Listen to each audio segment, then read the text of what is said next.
17 December Khulna মুক্ত দিবস উপলক্ষে জেলা শিল্পকলা একাডেমি মিলনায়তনে অনুষ্ঠিত হচ্ছে মুক্তিযুদ্ধের সমাবেশ। সেখানে আছেন আমাদের সহকর্মী প্রবীর বিশ্বাস। আমরা তার কাছে যাচ্ছি। প্রবীর, সমাবেশে কোন অঞ্চলের মুক্তিযোদ্ধারা অংশগ্রহণ করেছেন, তারা কি বলছেন এই আয়োজন নিয়ে? বলে রাখি, যখন গতকাল 16 ডিসেম্বর আমরা বিজয় দিবস উদযাপন করেছি, তার একদিন পর মুক্ত হয় খুলনা, অর্থাৎ এই জিনে পাকিস্তানি বাহিনী এবং তাদের যে দোসররা ছিল রাজাকার, আলবদল, আল শামস, তাদের নিয়ে আত্মসমর্পণের মধ্য দিয়ে খুলনা মুক্ত হয়। সেই থেকেই বলা হয় 17 ডিসেম্বর খুলনা মুক্ত দিবস।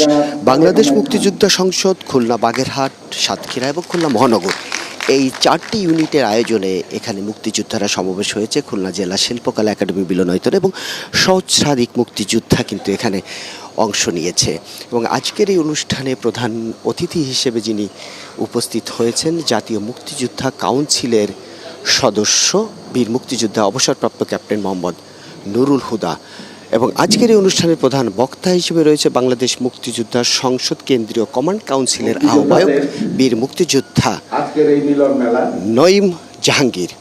এছাড়াও বিভিন্ন পর্যায়ের মুক্তিযোদ্ধাগণ যারা রণাঙ্গনে নিজেদের জীবন বাজি রেখে যুদ্ধ করেছিলেন এবং এই দেশকে স্বাধীন করেছেন, তারা কিন্তু আজকের এই সমাবেশে অংশগ্রহণ করেছে। অংশগ্রহণ করে সমাবেশে মুক্তিযোদ্ধারা বলেছে, দুঃখ প্রকাশ করেছে, এখনও তালিকায় অনেক ভুয়া মুক্তিযোদ্ধাদের দেখা যায়। শুধু তাই নয়, তারা বলেছেন তাদের জীবনের এই সায়ংকালে, অর্থাৎ শেষ সময়ে এসেও তাদের অধিকারটি সুরক্ষিত নয়। যেখানে সেখানে মুক্তিযোদ্ধাদের অপমান করা হয়, অপদস্থ করা হয়, অসম্মানিত করা হয়। সে কারণে তাদের চাওয়া শুধু সম্মান এবং যে আদর্শে মুক্তিযুদ্ধ হয়েছিল সেই আদর্শের বাস্তবায়ন। তেমনটি এই দেশের মানুষ এবং সরকার চাইবে বলে তারা মনে করে। লোপা। প্রবীর, আপনাকে ধন্যবাদ আমাদের সাথে যোগ দেওয়ার জন্য। মা, পিম্পল 5 দিনেই চলে যাবে। যাবে না মা। যাবে, নিমের 5 অংশের পাওয়ারে 5 দিনেই দূর হবে পিম্পল।